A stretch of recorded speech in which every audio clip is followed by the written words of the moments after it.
Hello everyone. आज की class में हम स्टार्ट करेंगे जियो स्टेशनरी सैटेलाइट।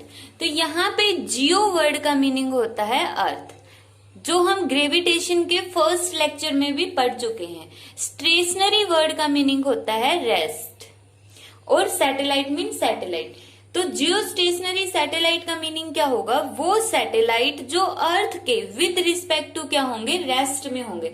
मीन्स अगर हम इंडिपेंडेंटली देखें, इंडिपेंडेंटली, तो ये जो सैटेलाइट होंगे वो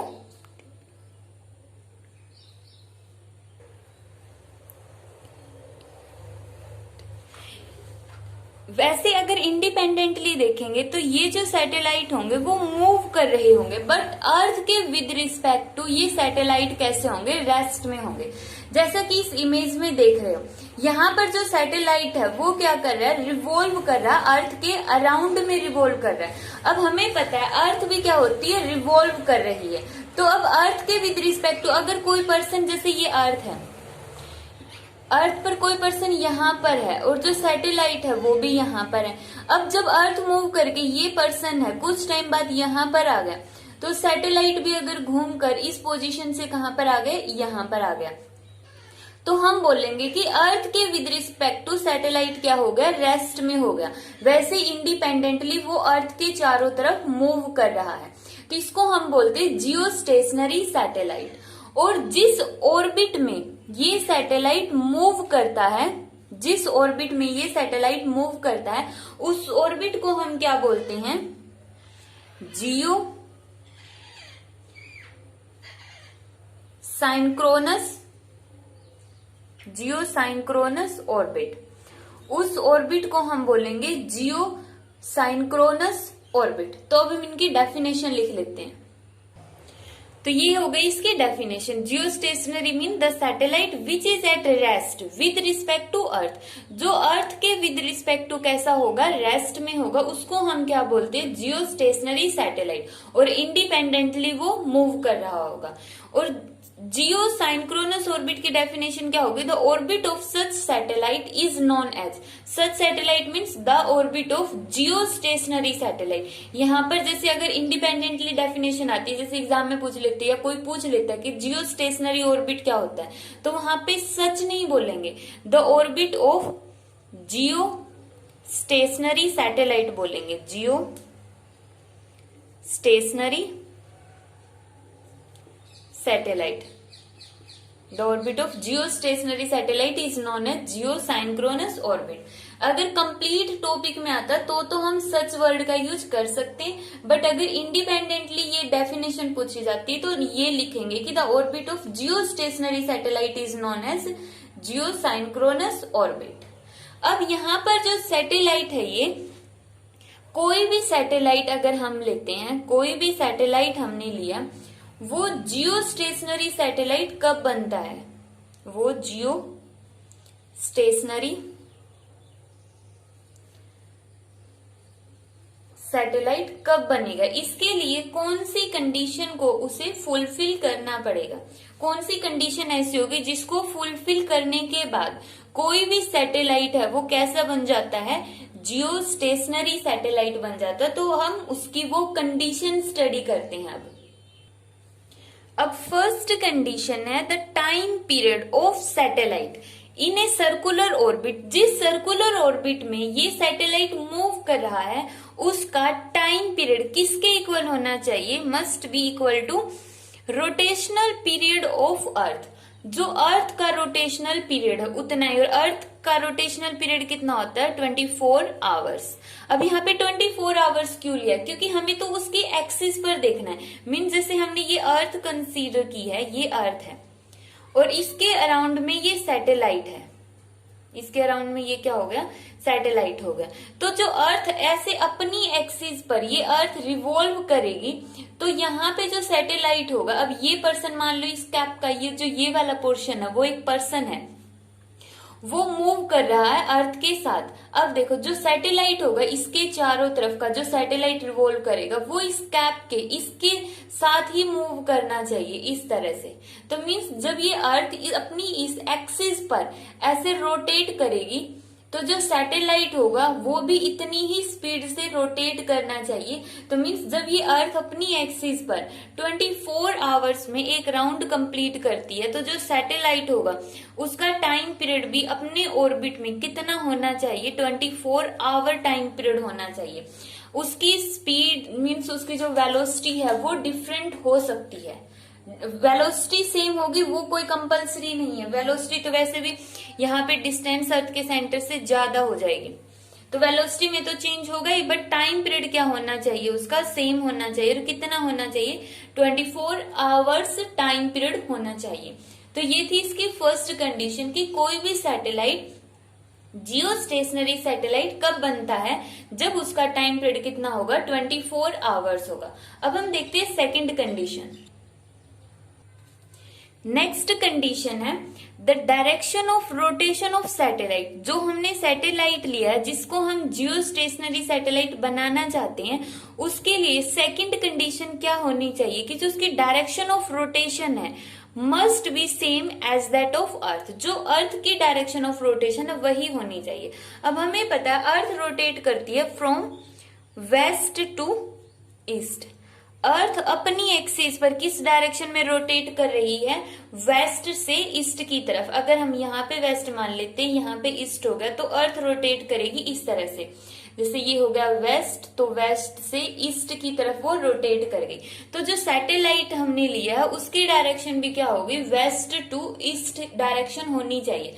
वरना अब देखो अर्थ रोटेट कर रही है वेस्ट टू ईस्ट, और अगर satellite east to west rotate करेगा तो मान लेते यहाँ पर जो पर्सन है, यहाँ पर जो पर्सन है, हमने बोला कि उस पर्सन के विद रिस्पेक्ट टू सैटेलाइट क्या होना चाहिए, स्टेशनरी होना चाहिए। क्योंकि जियो स्टेशनरी का मीनिंग क्या होता है, अर्थ के विद रिस्पेक्ट टू जो क्या होगा, रेस्ट में होगा।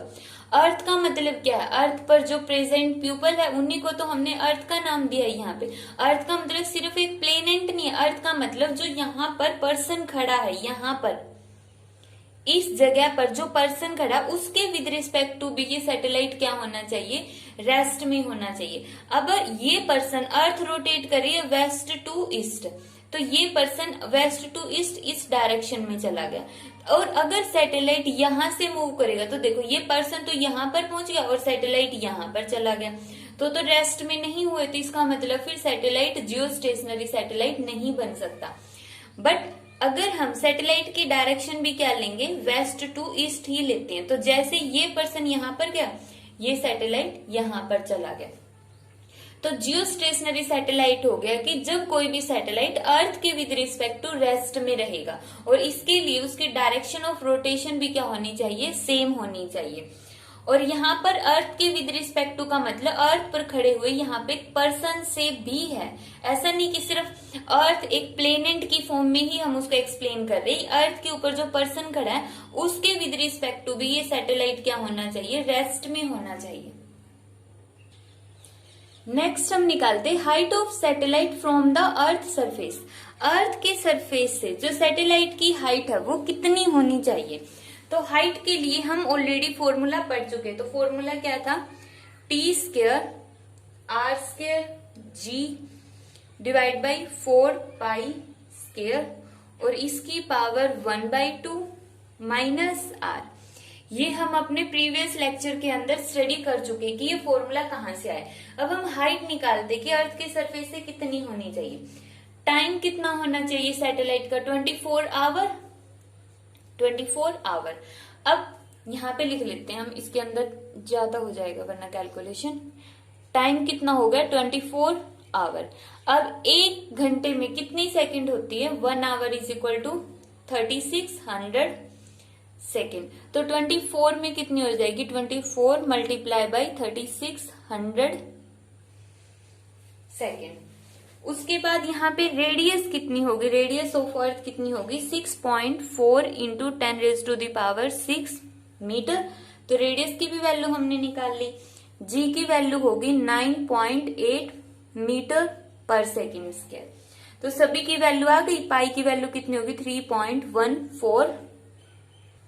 जब ये सारी की सारी वैल्यू हम इसके अंदर पुट करेंगे तो एच की वैल्यू हमारे पास आएगी 35,930 किलोमीटर, 35,930 किलोमीटर, जिसको हम राउंड ऑफ करके अप्रोक्सीमेटली कितना बोल देते हैं, 36,000 किलोमीटर। तो जो सैटेलाइट होगा उसकी अर्थ सरफेस से हाइट कितनी होनी चाहिए, 36,000 किलोमीटर होनी चाहिए, तभी वो सैटेलाइट क्या बन सकता है, जियो स्टेशनरी सैटेलाइट बन सकता है। तो ये थी उसकी 3 कंडीशन। अब यहाँ पे एक इम्पोर्टेंट वर्ड हो रहा है, वैसे तुम कितने भी सैटेलाइट लगा सकते हैं अर्थ के अराउंड में, बट मिनिमम कितने सैटेलाइट होने चाहिए, minimum number of satellite, minimum number of satellite earth, complete earth को कवर करने के लिए मिनिमम कितने सैटेलाइट होने चाहिए, 3 सैटेलाइट होने चाहिए, क्योंकि जो एक सैटेलाइट है वो 120 डिग्री के पास डिस्टेंस को कवर करता है, और अर्थ क्या है, स्फीयर की शेप में है, स्फीयर की शेप मीन्स 360 डिग्री, तो 360 डिग्री को कवर करने के लिए हमें कितने सैटेलाइट की जरूरत पड़ेगी, 3 सैटेलाइट की जरूरत पड़ेगी। तो यहाँ पे मिनिमम नंबर ऑफ सैटेलाइट कितने होने चाहिए, 3 होने चाहिए, ज्यादा से ज्यादा कितने भी हो सकते हैं। तो ये थे जियो स्टेशनरी सैटेलाइट क्या होता है, उसकी कंडीशन क्या होती है। अब हम देखते हैं जियो स्टेशनरी सैटेलाइट का यूज क्या होता है। तो यूज ऑफ सैटेलाइट है, फर्स्ट है it is used for communication satellite, communication के लिए, कम्युनिकेशन मीन्स जैसे अपनी बात दूसरों तक पहुंचाना है, फिर दूसरों की बात हमें सुनना कि जो पूरे इंडिया के किस हिस्से में क्या हो रहा है, तो वहां उसकी कोई भी न्यूज वगैरह लेना, तो ये किसके लिए यूज होते हैं जियो स्टेशनरी सैटेलाइट, कम्युनिकेशन के लिए यूज होते हैं। जैसे कि टीवी प्रोग्राम को टेलीकास्ट करने के लिए, कि जो टेलीकास्ट हो रहे हैं वो कहाँ पे रहे, मुंबई के अंदर या दिल्ली के अंदर, तो वहां पे टेलीकास्ट होने वाले टीवी प्रोग्राम हम वर्ल्ड के किसी भी पोर्शन में देख सकते हैं। तो इसका मतलब टीवी प्रोग्राम को टेलीकास्ट करने में भी जियो स्टेशनरी सैटेलाइट का यूज होता है। और वेदर सैटेलाइट, इनको हम as a weather satellite use करते हैं। तो ये वेदर सैटेलाइट की तरह अगर हम यूज करेंगे तो ये क्या करेंगे, वेदर से रिलेटेड इंफॉर्मेशन प्रोवाइड करेंगे। जैसे वो आती है ना, वेदर से रिलेटेड न्यूज आती है कि आज बारिश होने वाली, आज इतना टेम्परेचर रहेगा या आज क्लाउड्स रहेंगे, तो वो सारी इंफॉर्मेशन वो किसकी हेल्प से लेते हैं, जियो स्टेशनरी सैटेलाइट की हेल्प से। It is use to know the exact shape of the earth, earth की शेप कैलकुलेट करने के लिए कि क्या वो कंप्लीटली सर्कुलर है या स्लाइटली इलिप्टिकल है। इलिप्टिकल मीन्स कि उसकी इक्वेटर है वो पोल से 21 किलोमीटर लंबा है, ये तो हमें एग्जैक्ट पता है, और मान के क्या चलते हैं हम, सर्कुलर मानकर चलते हैं।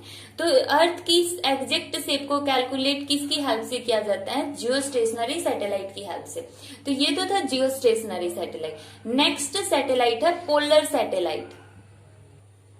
नेक्स्ट है पोलर सैटेलाइट। पोलर सैटेलाइट क्या होगा, जैसे इस डायग्राम में भी दिखाया गया और हम यहाँ पर भी कंसीडर कर लेते हैं कि ये क्या हो गई, अर्थ हो गई। अब इसको तो हम क्या मानते हैं, इस एक्सिस को मानते हैं हम इक्वेटर, और ये एक्सिस जो होगी इसको हम मानते हैं प्लेन ऑर्बिट। मीन्स ये तो हो गया इक्वेटर और ये हो गया पोल, ये हो गया इक्वेटर और ये हो गया पोल। तो जो सैटेलाइट इक्वेटर के चारों तरफ मूव करता है तो उसको तो हमने क्या नाम दिया, जियो स्टेशनरी सैटेलाइट। और जो पोल के अक्रॉस मूव करेगा, डॉटेड का मतलब अर्थ की बैक साइड से चला गया और ये आ गया इस तरह से। मीन्स जैसे अगर हम इसको अर्थ कंसीडर करते हैं तो जो पीछे की तरफ गया उसको हमने डॉटेड से शो कर दिया, और यहां से आया तो उसको हमने सॉलिड से शो कर दिया है।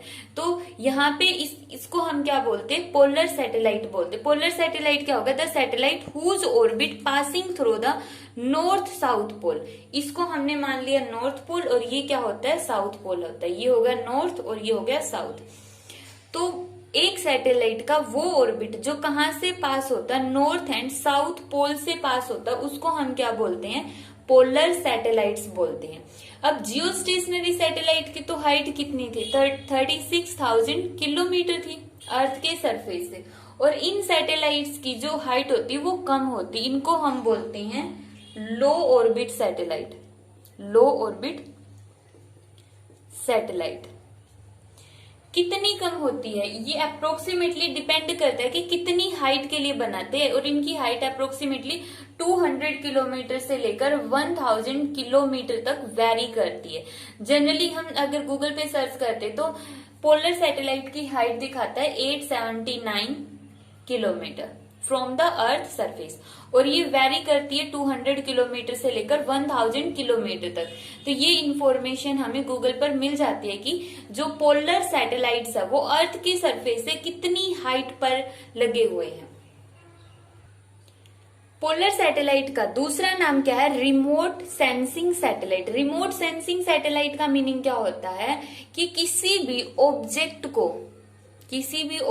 को टच किए बगैर उसकी सारी की सारी इंफॉर्मेशन फाइंड आउट करना, उसकी कंप्लीट इंफॉर्मेशन फाइंड आउट करने को ही हम क्या बोलते हैं? रिमोट सेंसिंग सैटेलाइट बोलते हैं। जो ये सैटेलाइट होते हैं इसको हम कम्युनिकेशन के लिए यूज नहीं कर सकते हैं। इसको कहां पर यूज करेंगे? रिमोट सेंसिंग सैटेलाइट की तरह किसी भी ऑब्जेक्ट को बिना टच किए इंफॉर्मेशन फाइंड आउट करना। तो रिमोट सेंसिंग का मतलब क्या हो गया? It is a technique, remote sensing एक ऐसी टेक्निक है जिसका हम यूज करते हैं to collect the information collect करने के लिए अबाउट एनी ऑब्जेक्ट, किसी भी ऑब्जेक्ट की, विदाउट एक्चुअली टचिंग इट, किसी भी ऑब्जेक्ट को हाथ लगाए बगैर उसकी इंफॉर्मेशन फाइंड आउट करना। अब इसका यूज हम कैसे करेंगे? जैसे मान लेते इंडिया का कोई एक ऐसा पोर्शन है जहां पर हम जा नहीं सकते हैं और उसकी हमें प्रोटेक्शन करनी है, तो पोलर सैटेलाइट्स के थ्रू हम उसको देख सकते हैं और ये पता लगा सकते हैं कि उस एरिया के अंदर क्या चल रहा है, क्या वो एरिया सेफ है या फिर वहां पे कुछ गड़बड़ चल रही है। तो वहां पर हम गए भी नहीं और इस सैटेलाइट के थ्रू हमें वहां की सारी इंफॉर्मेशन मिलती रहेगी। तो इसको हम बोलते हैं रिमोट सेंसिंग, बिना किसी जगह पर जाए उससे रिलेटेड सारी इंफॉर्मेशन को कलेक्ट करना। अब इंडिया के अंदर रिमोट सेंसिंग सैटेलाइट कौन कौन से हैं? IRS first A, IRS first B और IRS C। ये वो सैटेलाइट्स है जो हमें बहुत सारे डाटा को कलेक्ट करने के लिए इंडिया ने बनाए हुए हैं। कौन सा डाटा कलेक्ट करने के लिए? ग्राउंड वाटर सर्वे हो गया, जैसे ग्राउंड वाटर, ये वाटर का सैंपल यूज कर लिया हमने, सर्वे कि कहां पर पानी है, तो वहां पे जो वाटर का सर्वे करने के लिए हमने इन सैटेलाइट्स को बनाया हुआ है। फिर detecting the area under forest, detecting area under forest, कि कोई भी फॉरेस्ट है तो उस एरिया को डिटेक्ट करना कि क्या वो सेफ है या वहां पे कुछ गड़बड़ चल रही है। ऐसा तो नहीं है कि फॉरेस्ट के अंदर जाकर हम देखते रहेंगे, तो वहां पर तो क्या होते हैं? विल्ड एनिमल्स भी होते हैं। तो इसलिए अब हमें वहां पर जाने की भी जरूरत नहीं पड़ेगी और हम उसको प्रोटेक्ट भी कर सकते हैं। वहां पे ये देख सकते हैं क्या वहां पर सब कुछ सही से चल रहा है। तो इस तरह फिर कोई भी और, जैसे कि हमने पोल्यूशन वगैरह को आइडेंटिफाई करना है, आइडेंटिफाइंग पोल्यूशन, और भी बहुत सारे क्या होते हैं इसके यूजेस होते हैं। तो ये होते हैं पोलर सैटेलाइट्स। इसका एक और इम्पोर्टेंट यूज है फॉर स्पाइंग पर्पज के लिए। स्पाई मतलब जासूसी करने के लिए, कि जैसे बहुत सारे देशों ने अपने सैटेलाइट्स लगाए हुए हैं, उनसे हमें ये पता चल जाता है कि वो लोग अपने देश के बॉर्डर पे क्या कर रहे हैं, कोई मिसाइल वगैरह लगा रहे हैं या फिर कोई न्यूक्लियर एक्सप्लोजन तो नहीं करने वाले हैं। तो इस तरह से न्यूक्लियर एक्सप्लोजन अगर होता है तो उसकी टाइमिंग वगैरह, या फिर वो कि वहां पे वो एटम बम रखा हुआ है, न्यूक्लियर एक्सप्लोजन करने वाले हैं, इन सभी टाइप की इंफॉर्मेशन के लिए हम क्या यूज करते हैं? पोलर सैटेलाइट्स का यूज करते हैं। नेक्स्ट टॉपिक है total energy of A orbiting satellite. कोई भी सैटेलाइट जो हमने लिया है उसकी टोटल एनर्जी हम कैसे कैलकुलेट करेंगे? यहाँ पे वो कोई भी सैटेलाइट हो सकता है, जरूरी नहीं है कि जियो स्टेशनरी सैटेलाइट या पोलर सैटेलाइट होगा, कोई भी सैटेलाइट हो सकता है। तो टोटल एनर्जी किसके इक्वल होगी? Potential energy plus kinetic energy. अब यहाँ पे जो पोटेंशियल एनर्जी है वो किसकी वजह से आती है? Due to gravitational force of attraction की वजह से। जो अर्थ होती है वो हर एक चीज को, हर एक सैटेलाइट को अपनी तरफ खींच रही होती है, हर सैटेलाइट को।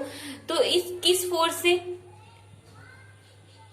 ग्रेविटेशनल फोर्स ऑफ अट्रैक्शन से वो हर एक ऑब्जेक्ट को अपनी तरफ खींचेगी और इसी ग्रेविटेशनल फोर्स ऑफ अट्रैक्शन की वजह से बॉडी में क्या आती है, पोटेंशियल एनर्जी आती है। तो पोटेंशियल एनर्जी का फॉर्मूला हम पढ़ चुके हैं, कितना आएगा, minus GM small m divide by R plus H। मान लेते ये सैटेलाइट जो रिवॉल्व कर रहा अर्थ के सरफेस से H हाइट पर है, तो यहाँ पर हमने लिख लिया R प्लस H। अब काइनेटिक एनर्जी क्यों आती है, काइनेटिक एनर्जी आती है सैटेलाइट की मोशन की वजह से। अब ये जो सैटेलाइट है वो मूव कर रहा है अर्थ के चारों तरफ, तो इसकी मोशन की वजह से उसमें क्या आ जाती है, काइनेटिक एनर्जी। काइनेटिक एनर्जी का फॉर्मूला क्या होगा, हाफ mv²। अब यहाँ पे क्या आएगा, देखो खुद बताओ कि यहाँ पे क्या आएगा, v0। हाँ, क्योंकि सैटेलाइट अर्थ के चारों तरफ ऑर्बिट में रिवॉल्व कर रहा है, तो यहाँ पे कौन सी वेलोसिटी या कौन सी स्पीड आ जाएगी, ऑर्बिटल स्पीड आ जाएगी यहाँ पे काइनेटिक एनर्जी के फॉर्मूले में। तो ये तो थी टोटल एनर्जी। अब इसकी दोनों वैल्यू पोटेंशियल एनर्जी और काइनेटिक एनर्जी को हमें यहाँ पे पुट करना है और सोल्व करना है। बट सोल्व करने से पहले देखो, पोटेंशियल एनर्जी का फॉर्मूला तो है GMM divide by R plus H की फॉर्म में, और यहाँ पे GMM है ही नहीं। तो सबसे पहले हम काइनेटिक एनर्जी को थोड़ा सा और सोल्व करते हैं।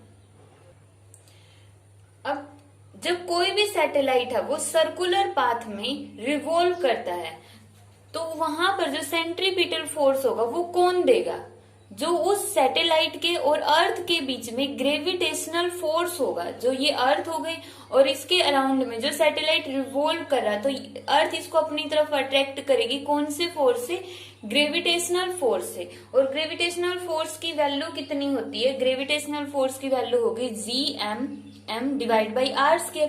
R की वैल्यू कितनी है यहाँ पे, R प्लस H, तो यहाँ पे आ जाएगा R प्लस H का स्क्वायर। अब यही फोर्स जो ग्रेविटेशनल फोर्स है क्या प्रोवाइड करवाएगा, सेंट्रीपिटल फोर्स। सेंट्रीपिटल फोर्स का फॉर्मूला क्या होता है, हम 3rd यूनिट में पढ़ चुके हैं, mv² डिवाइड बाई R। तो mv के बजाय क्या आएगा यहाँ पे, v0 का स्क्वायर डिवाइड बाई R, और R की जगह क्या आएगा, R plus H। R plus H से ये चीज कैंसिल, तो mv0 का स्क्वायर किसके इक्वल आ गया, GMM divide by R plus H। अब देखो यहाँ पे काइनेटिक एनर्जी में था mv0 का स्क्वायर, mv0 को हमने GMM की फॉर्म में निकाल लिया, तो इसकी वैल्यू पुट कर दो, हाफ एज इट इज, और यहाँ पर आ जाएगा G capital M small m divide by R plus H। अब देखो हमें टोटल एनर्जी कैलकुलेट करने के लिए क्या चाहिए था, potential energy plus kinetic energy, और यहाँ पर हमने निकाली है, पोटेंशियल एनर्जी भी निकाल ली और काइनेटिक एनर्जी भी निकाल ली। अब दोनों एनर्जी को हम टोटल एनर्जी के अंदर प्लेस करेंगे, तो हमारे पास आएगा E is equal to potential energy का फॉर्मूला क्या होगा, minus GMM divide by R plus H। Kinetic energy का GM small m twice of R plus H। यहाँ पर हमने एलसीएम लिया, twice of R plus H, यहाँ पर आ गया -2 GMM प्लस यहाँ पे आ गया GMM। तो यहाँ पे सोल्व करेंगे तो आएगा -GMM divide by 2R plus H। ये आ गया हमारे पास टोटल एनर्जी E। तो यहाँ पर देखो जो टोटल एनर्जी आई वो कैसी आई है, नेगेटिव आई है। और टोटल एनर्जी, जब टोटल एनर्जी कैसी होगी, नेगेटिव होगी, तो इसका मतलब जो सैटेलाइट है वो बाउंड है। सैटेलाइट कैसा है, बाउंड है, अर्थ से बाउंड है, बंधा हुआ, वो अर्थ के अराउंड में ही रिवॉल्व करता रहेगा। बट अगर टोटल एनर्जी पॉजिटिव हो जाती, टोटल एनर्जी पॉजिटिव हो जाए, तो सैटेलाइट क्या हो जाएगा, एस्केप कर जाएगा, भाग जाएगा, अर्थ के ऑर्बिट से दूर चला जाएगा। तो ये होता है total energy of A orbiting satellite का फॉर्मूला।